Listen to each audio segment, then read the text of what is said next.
Hi, I'm Ali Janes, in for Jamie Poisson.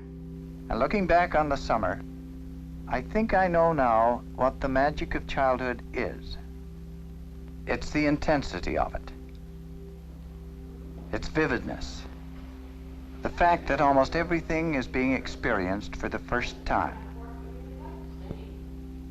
But not as it's felt by the child, but as it's remembered by us when we're older, when it's been transformed by memory, transformed into something to be hoped for again. That's the conclusion of an episode of The Candid Eye, a documentary series on CBC that aired in 1958 called Memory of Summer. The goal of this episode was to capture the magic of childhood as the host followed a group of children around while they spent their summer outdoors. They are random atoms, I thought, free, unconstrained by the world around them. How marvelous it must be to be so completely a child of nature. Nearly 70 years later, that's still the ideal. Summer in Canada is a time for kids to play outside, explore nature, get as much fresh air as possible before being stuffed back into their classrooms for the school year. At least on the good days. Sweltering heat mixed with drought has left much of the country scorched and tinder dry. Toronto currently ranks second on the global ranking for worst air quality. A wall of flames engulfing fire crews in northern Saskatchewan. The wildfire crisis in eastern Newfoundland is deepening. Scorching, sweaty, and punishingly humid. It's the first taste of extreme heat this summer. It can be hard to capture just how consistent and persistent extreme summer weather has been lately in this country, but I bet you've noticed. This summer has been Canada's second worst fire season on record. The ones that first dominated the headlines were in Saskatchewan, Northern Ontario, and most critically, Manitoba. On May 13th, a couple were killed about an hour northeast of Winnipeg. It's the same area where Sue and Rich Noel, shown here with their sons, were trapped on their property by a fast-moving fire and died. A state of emergency was declared there in late May that lasted until the end of June. About 22,000 people were evacuated from their homes and communities. The CBC's Zubina Ahmed spoke with Brandon Perry from Flin Flon after he arrived in Winnipeg. A little distraught because everything happened so fast, but I don't know, trying to keep hopes high and hopefully we have a home to go back to. I'm glad I'm here, but I'm very tired. We're all very tired. This is Serena Moore from Pugatawagan First Nation. It was very hard and there's lots of smoke. You couldn't even go out and staying inside was worse.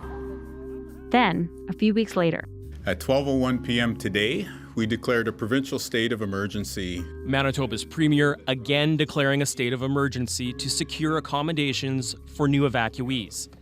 When Premier Wab Kinew made that announcement, there were about 13,000 evacuees scattered throughout the province. In BC, while this wildfire season may not have been quite as dramatic as in some years, fires have burned in areas where you don't normally see them, like the one that crews are currently fighting near Port Alberni on Vancouver Island. The BC Wildfire Service describes this blaze as aggressive and explosive. The agency says the extreme fire behavior is unusual for Vancouver Island, saying where it's also unusual, the Maritimes. Well, right now I'm sitting in an evacuation alert zone here in Conception Bay South. We have about 10,000 of our residents on evacuation alert.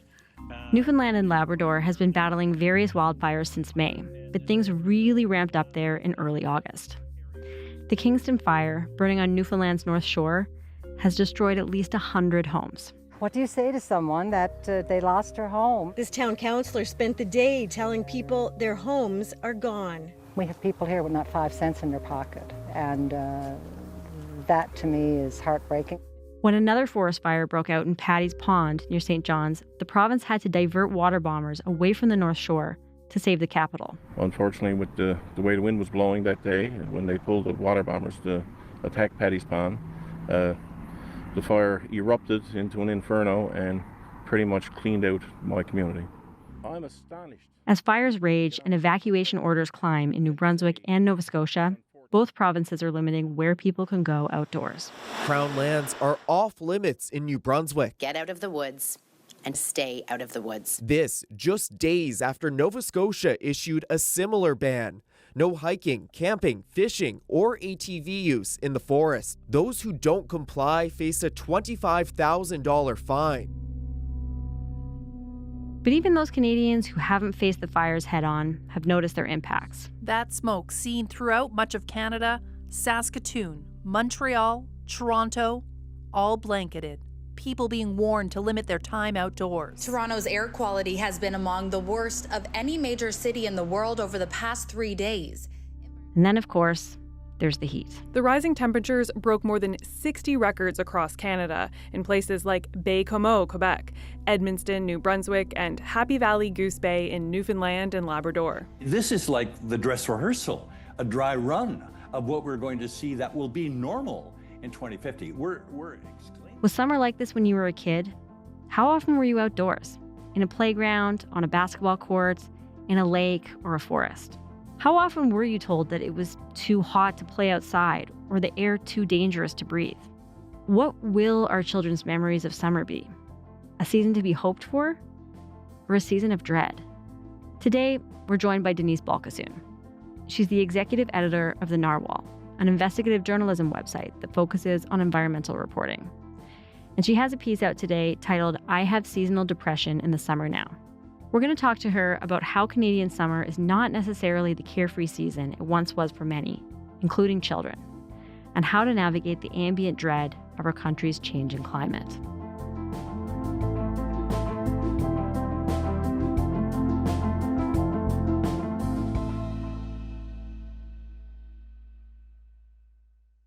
Hi, Denise. Thanks so much for being here. Thanks for having me. So you wrote this piece last summer that really stuck with me, where you talked about struggling with whether or not to keep your kid home from soccer that week when the temperatures were hitting like 40 degrees. And, I've just spent several minutes in the intro talking about, major emergency horrors, people having to evacuate their homes, not knowing if and when they'll even be able to go back. But today, I do also want to talk about all of the little ways that this extreme weather is touching everyone's life in Canada this summer. Even those of us who are sheltered from the worst of it for now. And so talk to me a bit about the kinds of little day-to-day decisions that you're having to make right now about how to allow your kid to enjoy summer. We had this same issue this summer with outdoor camps. I very optimistically in February or March signed up for 2 weeks of outdoor soccer camp. My kid is obsessed with soccer, but both of those weeks of camps happened during, weeks where the weather report feels like 38 degrees Celsius. And the camp, especially one of them, was not prepared at all. They didn't even have a shade tent, not even one. So then it's ad hoc parent activism, finding a shade tent, putting it up, reprimanding, the poor teenagers running the camp who are just doing what they're told.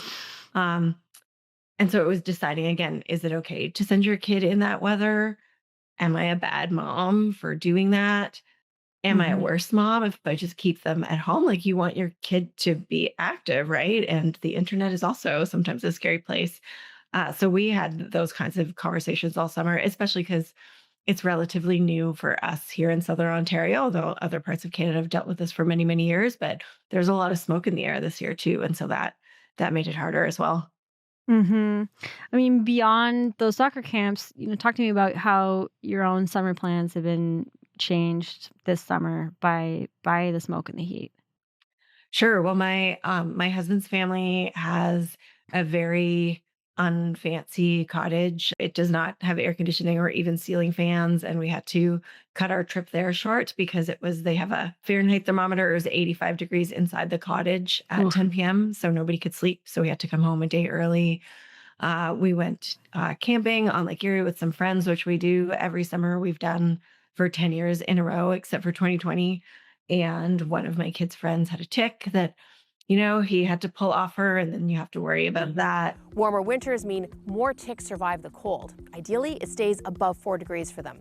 So longer springs and falls give them extra time to feed and breed. We are still going to the Kawartha Lakes this weekend, but that was looking kind of dicey last week because there was a fire there that has thankfully been put under control. And so it's just these minute to minute decisions, which, as you said in the opener, this is nothing. There are people that have to leave their homes. So I'm not trying to overblow it. It's more that it's not as simple as it used to be to just be like summer, carefree, fun.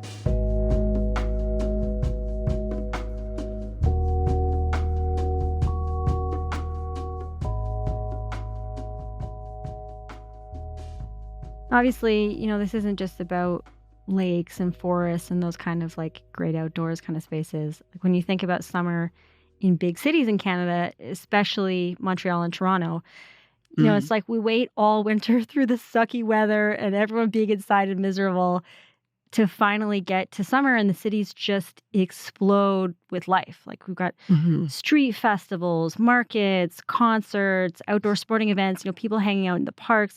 It's like this is what, we live for all year, is like that excitement of like really like outdoor vibrant city life. And, if you look, for example, at the August long weekend this year, Caravana was going on in Toronto, the Osheaga Music Festival in Montreal, and both cities were smoky and blistering hot.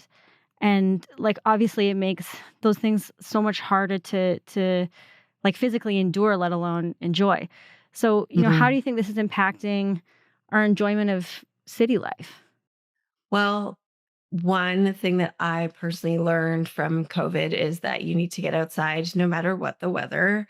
So I think the evolution will be learning to enjoy different seasons a bit more and appreciating them a bit more and appreciating the cold a bit more. I have a column in the Narwhal this week about just how much I used to actually hate winter. And now I really think it's a beautiful time. And so I think if I can put a tiny positive spin on it, just appreciating the rest of the year. But it is going to be, it's for people that make their livelihoods on outdoor concerts and things like that. The planning is going to be really difficult. I mean, they were deciding in the prairies whether or not to hold all sorts of sporting events and festivals. I have no idea how we're going to have the World Cup here in North America in the summer. I don't want people to just do the same thing they've always done and then, have a bunch of fainting and medical emergencies. My family is Trinidadian, so I go to Caravana, and actually this year there wasn't as much emergency response, but last year it was just like stretcher after stretcher of person who was clearly, had heat exhaustion or hadn't drank enough water. I also think like adaptation is something that we need to do, and we need to do on a societal level, not just an individual level.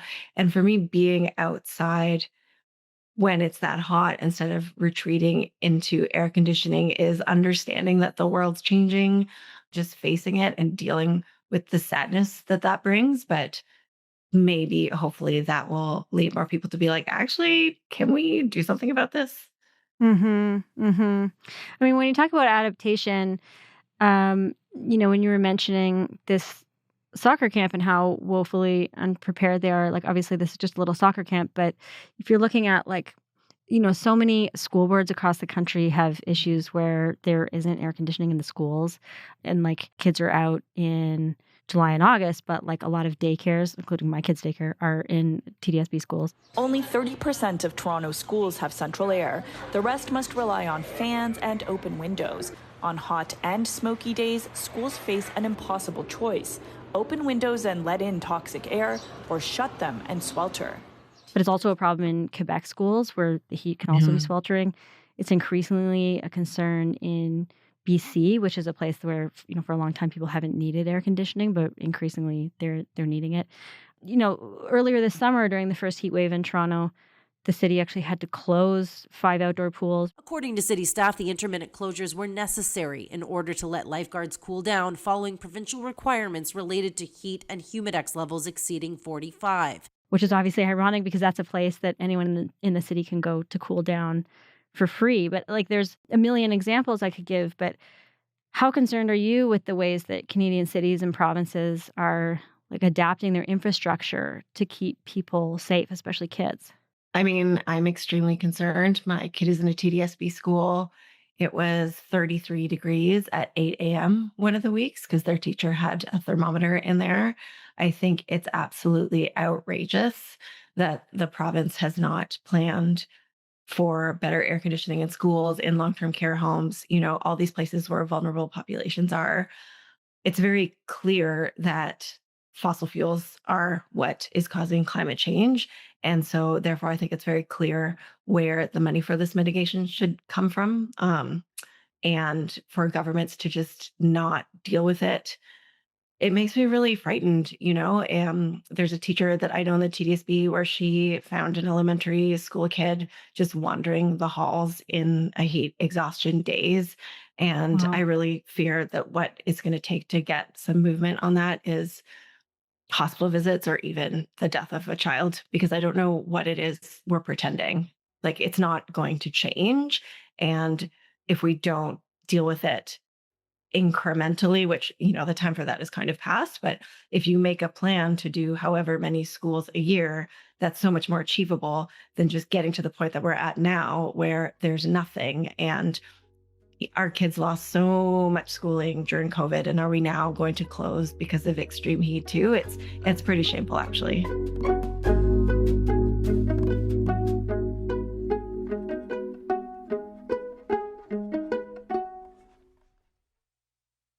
When we look at fires, there's a real shortage of water bombers in this country. Manitoba, for example, has had an order for 3 new water bombers that won't be fulfilled until 2031. Earlier this summer, the chief of Pagadawagan First Nation in northern Manitoba told CBC that the community was having to resort to using the hoses that they normally use to flood the hockey rink to stave off a major forest fire. And so, do you think, is enough being done by various levels of government to adapt to the fact that these fires aren't a one-off freak event anymore? Like, this is the reality of summer in this country now. I mean, I think the answer is clearly not. I think that there probably are, especially on inside the fire services themselves, there is year-round planning. We've done enough wildfire coverage to know that there are people that think about this year-round. But if we don't have the resources, then what good is that planning? And I think actually the equipment is not even the first thing. I think the personnel is the first thing. Like here in Ontario, our fire service is understaffed by hundreds of people in Northern Ontario. And so that also means that those need to be jobs that people are willing to do. These are skilled jobs that people deserve real salaries for, and they're taking care of everyone. And again, yeah, I find it quite shameful actually that we're pretending that that's not going to be the way things are from now on. We know that in so many ways, low income and racialized communities are hit by all of this the hardest. In cities, low income neighborhoods are less likely to have shade. Lower income renters are much less likely to have air conditionings in their homes. Many Indigenous communities, as we've been talking about in Canada's north, are regularly facing evacuations from fires. Talk to me about how unequally people across this country, and again, kids across this country, are experiencing this. I think the fact that First Nations are on the front lines of wildfire evacuations is pretty well established at this point. It's really hard to say exactly what the solution is in a proactive way. I mean, do we need better firefighting capability? 100%. What does it actually mean to mitigate fire in the short term? There are prescribed burns happening more. It's so ironic. This is what Indigenous communities have done for centuries, if not millennia. And because we ignored their wisdom, this is part of the reason that things have gotten so bad. And so now we are finally going a little bit back towards that way. But in the meantime, we have all these emergencies. In Ontario, there has been a movement to have a maximum temperature in buildings, in rental units, the same way that there was a minimum temperature for many years, because we know that cold is bad for people's health, not safe to be in. The Ontario government has really resisted passing that.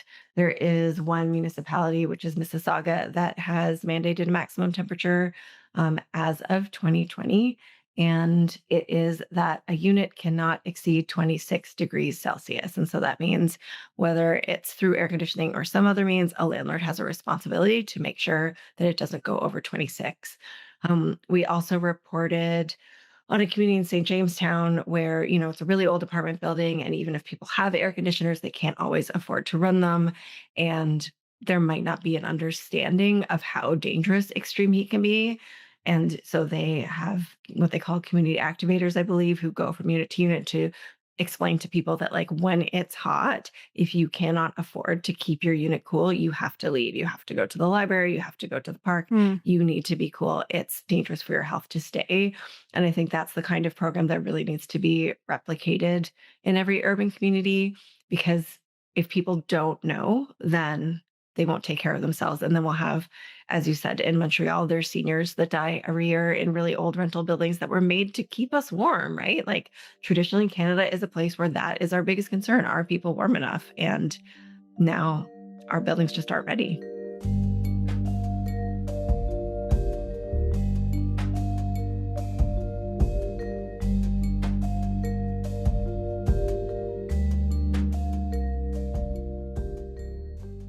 Just zooming out for a minute. So I didn't have my first kid till 38. I'm pregnant now at 41 with my second. And honestly, the main reason that I held off and deliberated for so long on even having kids was the prospect of bringing new life into a world on fire. And I mean, I'm incredibly glad that I decided to go for it, but I still have to deal every day with the grief of watching my kid grow up in a world where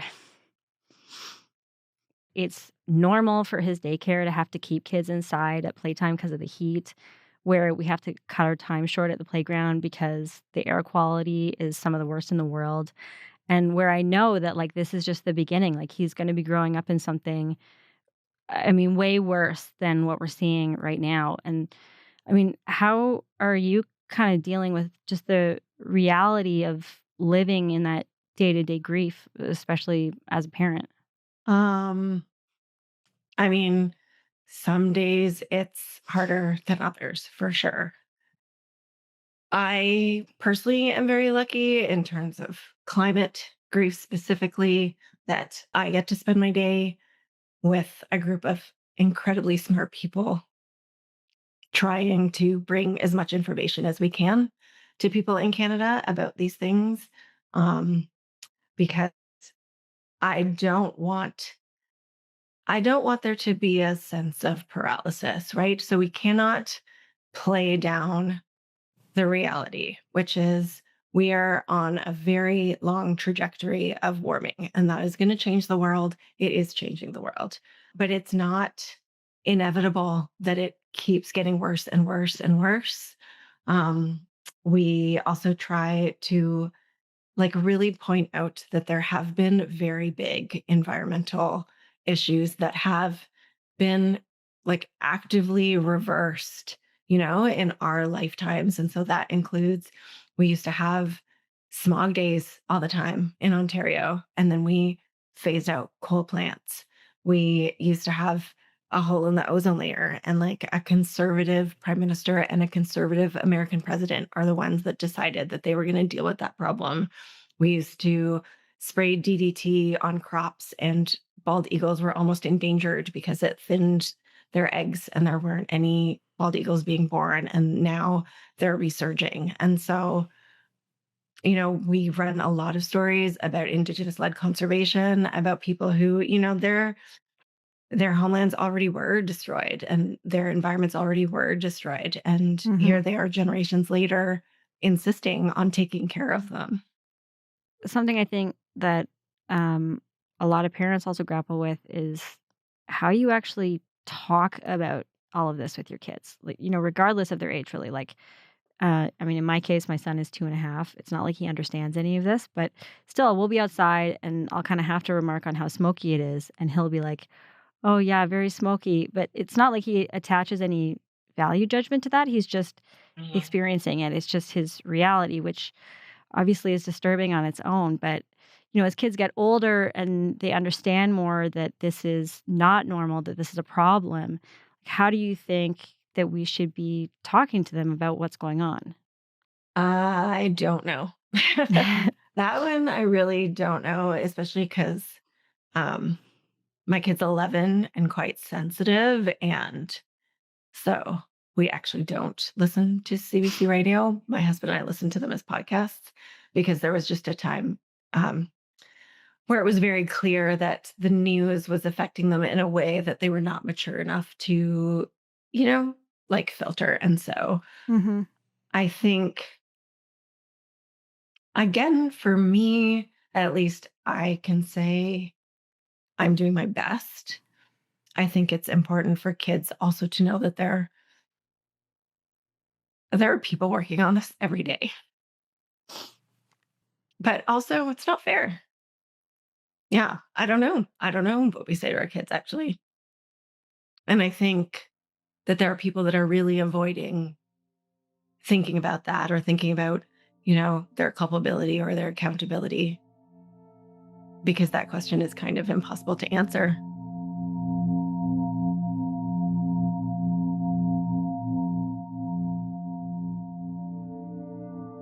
In the piece that you just published in the Narwhal, you talk about this dystopian novel, Juice, by the Australian author Tim Winton.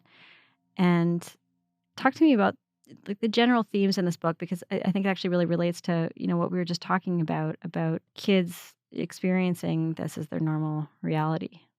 Yeah, so it's set a couple generations in the future. He's not really clear as to how many, but it is at a point where summer in Australia is unlivable. But it's when he's, I guess, like a teenager, he comes to understand that the world wasn't always like this and that it was made this way by a technology or emissions that people knew were making the world warmer, hotter, inhospitable, and that the families or the corporations that made billions of dollars off of fossil fuels have made so many billions that even these many generations later, there are people that live hidden away in these bunkers all over the world in air conditioning, leading still very weird lives, but at least safer, and cooler. And so then he's invited to join basically a force of assassins that finds them and kills them out of revenge. Not to make the world better. That's all over. Now it's just like being really, really angry. I'm not into assassination, genuinely. But the book really does tap into an anger that I think is kind of important, because I think it's really easy to feel sad and, quite frankly, depressed and have all that grief. But if we don't have anywhere to put it, it only harms us, right? Whereas if we put our anger somewhere, or even our love for our kids and for the natural world and all the beauty that's there, if we have somewhere to put it, I don't know, that's the thing that needs to happen. But I think this is the first time that I really read like an artistic treatment of climate that was just so, quite frankly, pissed off. I appreciate it. I mean, talk to me more about that catharsis. Like you sort of touched on this already, but talk to me more about how that sort of has helped you kind of take this grief and think about like how to channel it into something productive. I think we are very much encouraged not to think of climate change as being a decision that is being made by really a very small handful of actual human beings, right? Like, sure, people drive cars. We're very adamant at the Narwhal that we are not hard on people. We are hard on systems. And so I'm not even talking about like your day-to-day oil and gas worker at all. I am talking about people that have known for very many decades where this was going and decided not to pursue other technologies and decided to pursue fortunes that are kind of made up, right? Like after $1 billion, like what are we even talking about here? And there's a real hesitation to just really accept that. And at the very least, if all we're talking about mitigation, if we're not talking about stopping using fossil fuels every single day, there's an oil executive from somewhere in the world saying we're going to be using oil for the foreseeable future, 2050 or whatever. if that is the truth, then okay, that's a public resource and we're making billions of dollars off it. How are we going to keep people safe right now? How are we going to get air conditioning in kindergarten then, if that's what we've decided we absolutely are going to do? It's not like there's no money for that. What would you want people to take away from this conversation? That every single day there are communities, there are Indigenous communities, there are scientists who are working in ways that seem very small to fix one tiny part of the environment that matters to them. And it's not over yet. Denise, thank you so much for this conversation. Yeah, thanks for asking me. I think it's an important one to have.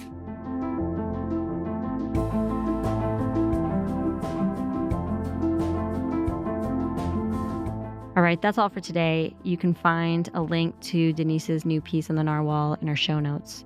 I'm Allie Janes. Thanks so much for listening to Front Burner, and we'll talk to you tomorrow.